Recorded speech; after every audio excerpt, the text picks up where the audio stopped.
துளசி!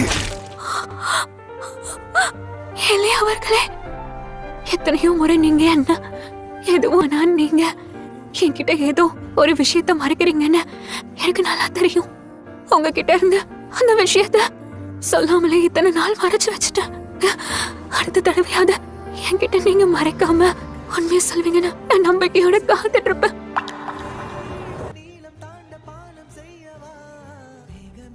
அந்த கதை எங்களை பத்தி தான் சொல்லுச்சா?